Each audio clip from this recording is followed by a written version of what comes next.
Hi, Fraser. Hello. How are you? Good. Good. I'm Just checking the smelling dates. smelling the sweet smell of marijuana out the window. Oh my If I get gosh. loopy throughout this, it's because of the construction workers outside. Well, thank you for mentioning drugs on my channel. I need it out immediately in case I get loopy. So what about all those other times? Drugs are legalized here, okay? So So, you're saying you do take drugs or you don't? well, I mean, uh, inadvertently taking the right now, I guess. I just am smelling my coffee from this morning from the very best dad ever mug because I don't know. I wear a lot of hats. You're being passive aggressive towards Ted. Maybe. I didn't think about it like that. No, actually, I like the size of the mug, and we both have mug preferences, and so, you know, As anyway, one does. as Chess, you don't have mug preference, I don't know who you are. I mean, I live alone, so all the bugs are mine. I do what I want. Yeah, but like, don't you grab for one more often than another? It depends what I'm drinking. See, you have mug preferences. Just it's based on what you're drinking. Volume? Yeah, sure, I guess. Do I want a lot of milk? Am I dipping this cookie into something that needs to be quite large, etc.? Yeah, I like that. You think it through.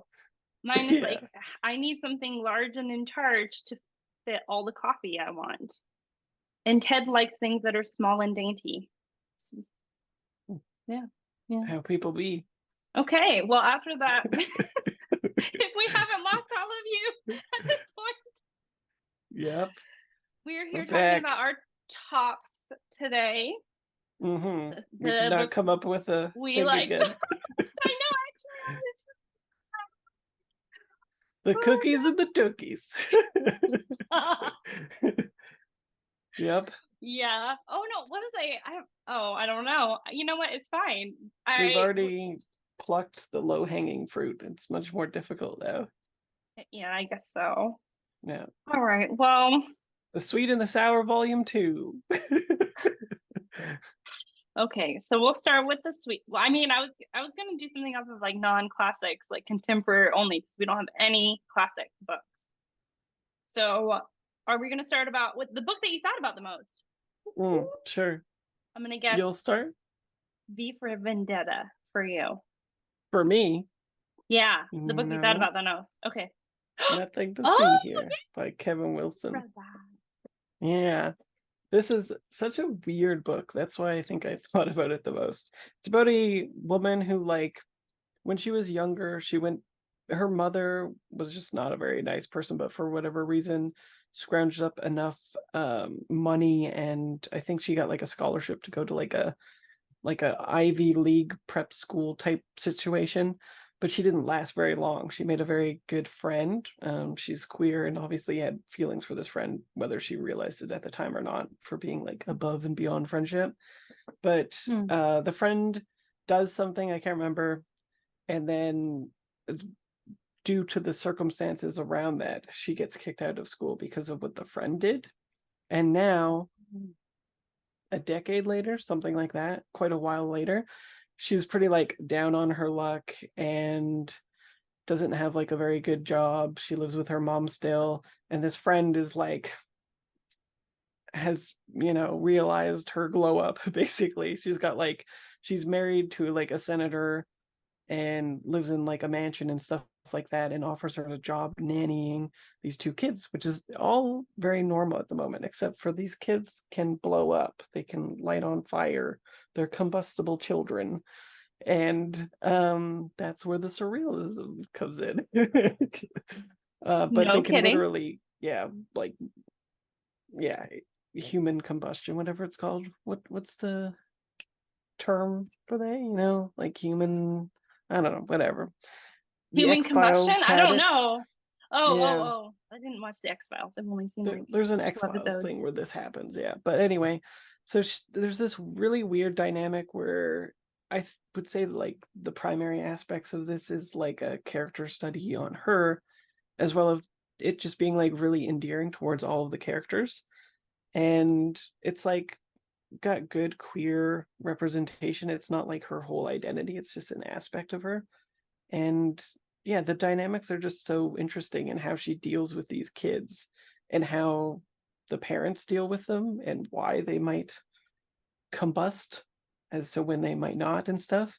It's all, yeah, just so it's a book that shouldn't work but does, basically. Yeah, I know that's very good. Oh, Yeah. well, it sounds surreal. Yeah, it's Yeah. very weird that, yeah. But it worked. Yeah, I loved it. She's like one of my favorite characters. I think for the um mid-year freakout tag, I chose her as my favorite character. Oh, really? Question. Yeah. I think you probably, I'm like hazy on all the booktube I've watched. So, yeah.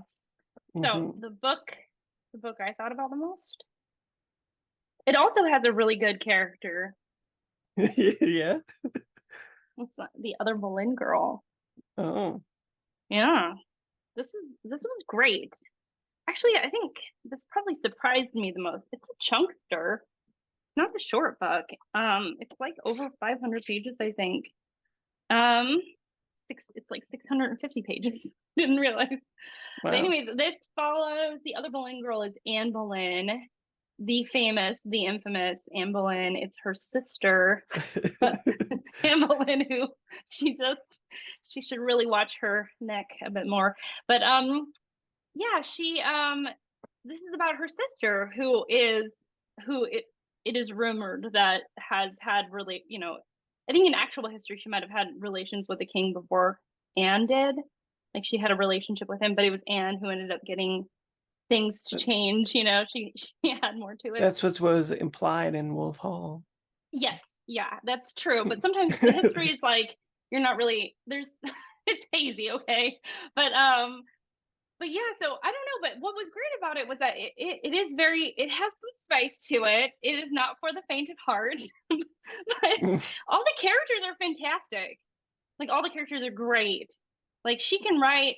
I mean, at some points you just want to like slap Anne, like you just want to like scratch her eyes out. Because she's mean. She's a mean She girl. is so mean. She's such a mean girl. No, she like straight up. Like there are just times where you're just like, oh my gosh. And then she can write like a really charming suitor. Like certain men of the court are very charming. And there's this sibling dynamic between George and Anne and Mary that they just seem like a clan. Like it feels like siblings. They like tease each other like siblings, and there's just it was so much more nuanced and dynamic than I ever thought it was going to be. And it was such a cool, thing to revisit the exact time period that Wolf Hall covers, but like through someone else's eyes. There's something really cool about that. And so there's like these comparisons of like, oh, okay, so it is sort of known that, Henry and Anne Boleyn, Henry VIII and Anne Boleyn would get in these like massive blowout arguments, and they were just kind of vicious to each other in some ways, and you see that, and you see the way that she handles it versus the way that Hilary Mantel handles it, and all of that. So it was great. It was great. It was great. Really good. So better than Wolf Hall. Interesting. No, how dare you? Wolf Hall has my favorite character of all time, Hilary Mantel's Thomas Cromwell, who will forever have my heart and soul. Mm-hmm, mm-hmm. Okay. So this Anne is a close second. It wasn't really, it was more about her creative world building and the characters and the way the characters interacted that was more impressive. Whereas like Hilary Mantel, she writes as if she is going into a deep dive of the self of like a single person, but like deep, like you're just like, whoa, I did not know things live down there. So, Mm-hmm. Okay. Mm-hmm. What about you? What's your wait, what? So are we going to do classic? Modern classic. Yes, modern classic. Definitely modern classic. Blah. Blind Sight by Peter Watts. Yeah, Wonderful. I wouldn't be surprised if it does make it into being a classic. It's just really intelligent, hard sci-fi, really compelling. I likened it to like Stellaris and things like that, like very cerebral first contact story. Once again, just like Stellaris was, I think. Am I thinking of the right book? It's Stellaris or something else, but I anyway, don't know. this one is a first contact story for sure. You And like it's first contact stories because you when they're really liked done right. XX. I did not Yeah, like Project Hail Mary I for didn't know one. that was even a first contact story. That's how much I know about that book. Hopefully that isn't a spoiler. I don't know. Is it? But I don't know. I can't remember what the initial setup for that book was, but I found it lacking, just like his other book as well. But anyway, Okay, go ahead. this is not lacking. This is good stuff. This basically what ends up happening is the Earth looks like it has been scanned from outer space. Like there's these strange electromagnetic fields in like a grid that are like visually seen in the stratosphere or whatever Mm-hmm. and disappear, and then from that they're able to like loosely discern the coordinates from which it came, and they send out these people to investigate.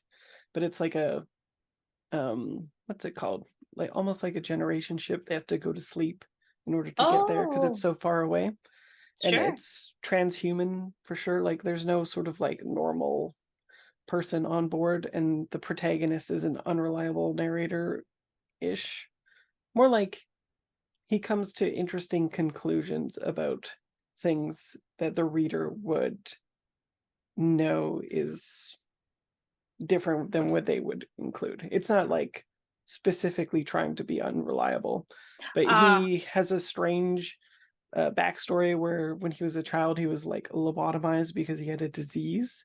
And so he's sort of like almost like a cyborg, like a bioengineered person. And there's a bunch of other people on the ship that are also similarly bioengineered in specific ways to be optimized for this mission out mm-hmm. in outer space. But yeah, the actual first contact is like really compelling because it's talking about ways in which we would even be able to like understand and communicate with another species, let alone the concept of language interacting with something that maybe doesn't have language itself either. Like the Hmm. assumption that they have is that they will be able to communicate with something when Hmm. in fact they might not be able to, as well as like Interesting. discern its goals and even like discern anything really about it, even though they're scientific in their approach to it and stuff. It's also got horror undertones that work very well. I did not know about that going in, but it was freaky. It was freaky. That's um, cool. and it's got staged onboarding for all of the hard sci-fi aspects that culminate into the theme very well, like just impeccable. Um, so yeah, loved it. Yay. No, that's fantastic. And it will be a modern classic if we know if we play our cards right. Well, it is already a tour essential. So there it's I on don't know its what that way. means. A tour is the publishing. Um, Um, yeah, they've been publishing sci-fi for like ever, and this is essential. So I think it's basically them saying it should be a classic, but yeah. yeah, only time will tell. Only time will Mm-hmm. tell. Mm-hmm. Well, my modern classic is, Mm-hmm. I know, it's Hero Spark. Muriel Spark. Yeah, aiding and abetting. So this, I mean, I think that Muriel Spark, I hope that she is remembered, even though I've only read one of her books. But it's really good. Basically, you start off, I think you start off with the psychiatrist who is like onboarding a new patient, and Hmm. that patient is claiming to be this murderer. Yeah, Lord Lucian. Or Lucian, I think it is. But then she also has another patient who's claiming to be Lord Lucian. And Hmm. so What? she's like seeing two people claiming to be this lord, this like high society person who committed a murder like 40 years ago. That was an Oh. accidental murder of the babysitter when he was trying to murder his wife. So as you can see, it's got a lot of twists and turns. And it's it's weird. somewhat comedic, or Oh, it's so funny. Yeah, oh, it's so okay. funny. And it would be like it's supposed to be funny. And there's all these little twists and turns, and it's very subversive and sharp and witty. And then I would say the last like 4 pages just brought it home. It just brought it home, and you're like, oh, you really are quite clever, Muriel Spark. And there's just something about good humor, somebody who with an economy of words. I mean, it's a very short book. It's 165 pages. So, and just to be able to tell a story so well with such humor and such sharpness. I mean, it's up there in wittiness with like The Trees by Percival Everett. I mean, it just really it Oh, has just like a sense that she knows what she's doing, and it's in the hands of a capable writer. That sense of it, and just that it's sharp and it makes sense, but it's not nearly as intense as The Trees. It's a lot lighter of a story, even though it's about a murder. Well, I guess The Trees is about a murder, but it has a lot more going on. I'm gonna stop talking about this. yeah, a Really lot of good. murders. Yeah. Yeah. Murder on murder on murder on murder action. Yeah, pretty much. Yeah. So this one is the overall favorite, Yeah, your favorite I fave? guess. Yeah, and this one was a minor chorus by Billy Ray Belcourt. Oh, This is yeah. his first Canadian writer, novel. right? Yeah, I'll say they. I'm not sure what the pronouns are actually for him, so maybe I'll just For say they. them? Yeah, for them. But yeah, this is like a novel, but it's very like almost tongue-in-cheek and postmodern in that the narrator, who is unnamed, seems like it would exactly be Billy Ray Belcourt, but we don't know that for sure. And the undertaking in the actual novel is their ability to go and find out what they're going to be writing about in the ostensible novel that you are going to be consuming. Oh, clever. Yeah. So, and it's called a minor chorus because they go through a bunch of their contacts, some people on the res, some people off, basically interviewing these people to see what the story might be about into the culmination of that. So there's not a traditional like character arc or anything like that. It's quite short. It's like 4 hours long on audiobook. Oh, wow. And yeah, it's just very like good at showing thematically what they were going for at the same time as being like just like, I don't know, tantalizing with the meta context of what is happening all along, at the same time as like situationally you trying to figure out at the same time if this is something that actually happened to Billy Ray Belcourt, if this is a novel or not, you know? Oh, Because interesting. they Right. talk about like their sex life, people that they might be dating or have dated or slept with or not and stuff. So there's like all these things. It always keeps you like very engaged basically, and it Hmm. never overstays its welcome because it's quite short as well. So it's very punchy, and it's talking about big topics and big themes, and was just really really well executed, I thought. And the audiobook was really well narrated too. It really, yeah, blew me away. That's awesome. That's awesome. Hmm. I feel like I think maybe Jolene at Bookworm Adventure Girl talked about this book. Oh yeah. I think so, and she really enjoyed it too. I think so. I feel like, but yeah, that sounds good. I like the novel. Is it a novel? Is it not? Playing with those questions. But Yeah. yeah, I'll. It's exciting. It's Yeah, exciting news. previously I've read some of their poetry, and poetry is kind of like sometimes I can figure out what's going on and other times not. Just like I can see that you were talented, but I don't know what you're, really saying to me about things, like I can see you're talented. So it's nice that, yeah, there's a novel effort where I can kind of like actually figure out what's going on to some degree. Yeah. No, I get that. I get that. Hmm. Well, thanks for What's sharing. your favorite fave? My favorite fave is Yeah. it's like the best thing ever. Okay. This is my best I friend's didn't know you exorcism. loved it this much Oh my gosh. It made it in my top 3 for the year. for the year. Wow. No, I don't know if I actually were to weigh out like if I Just were because to it's like so fun? if I were to grab myself by the lapels and I was like, get it together, girl, what are your really actual favorite reads? I don't know if this would make it. Like, I actually don't. But it's just so good. Have you read anything by Grady Hendrix? I think I asked you this like a few weeks I ago. don't think so. I think I have a book, but I haven't read it yet. Maybe I'll check real quick. Oh, you don't have to. You don't have to. Oh, Meanwhile, I've heard of the Final Girl Club. Yeah, I heard that. So I've heard that book, the final support group girl club or something, the final girl support group or something like that. I don't know what it's called.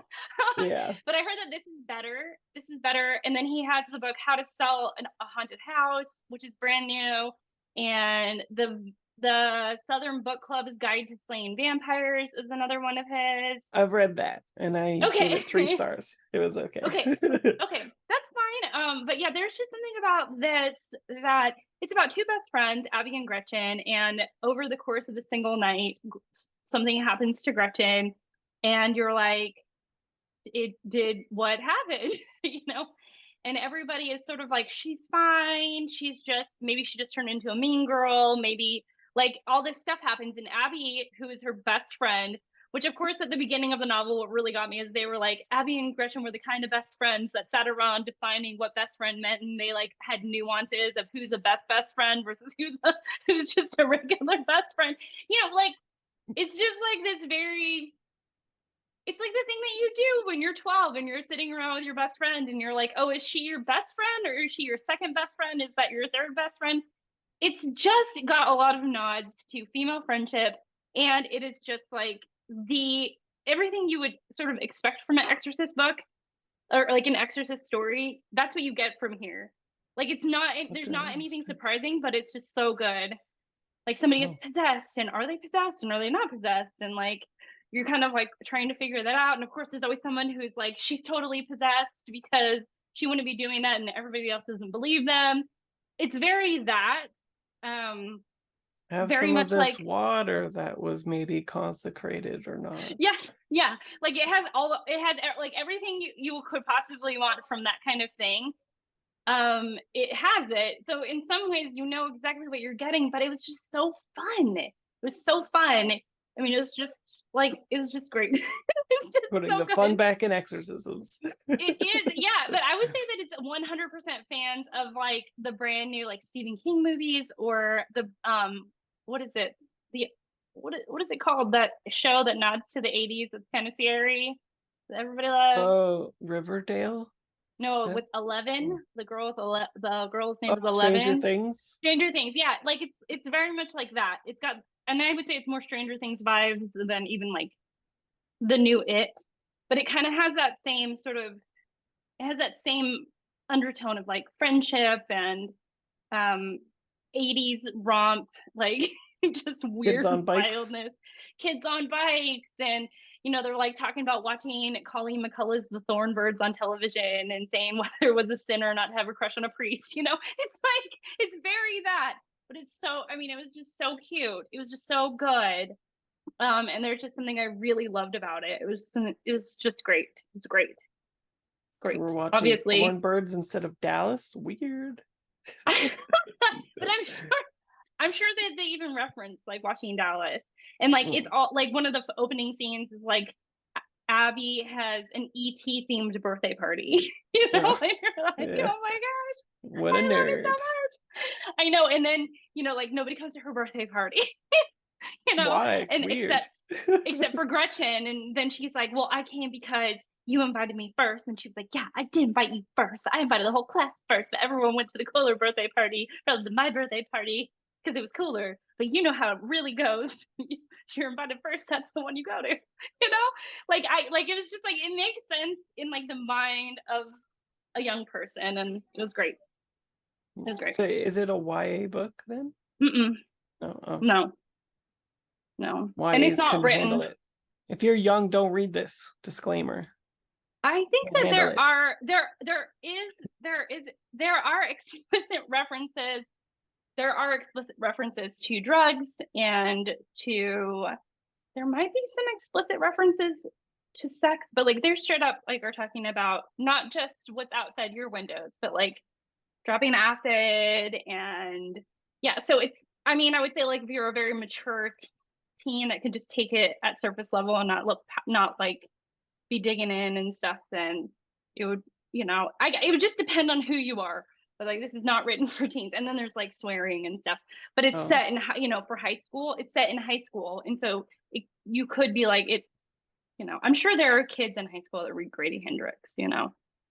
So yeah, I really loved it. It was so good. I'm gonna stop. Took you down nostalgia road. Yeah, it was set in '88. So so not really. Unless you were really prescient during the 80s. I mean, it was set in '88, so I think it was more like, I think that my cousins, sorry cousins, don't watch this. My older cousins would like this more, because I would just say like if you were like 13 in the '80s, like in '88, you would just be like, wow, this is a throwback. but for me, I just love those references anyways. There's just something really charming about it, and just like, I don't know, there's the big hair, the overdone makeup, there's even references to that in the book. So yeah, I'm going to stop. But it's so good. Cool. Well, all right, thank you for having me. Yeah, head over to Fraser's channel. I was about to just call you the nickname, and I was just like, I don't want to. Yes, sour. Okay, well, we'll see you over there. Bye.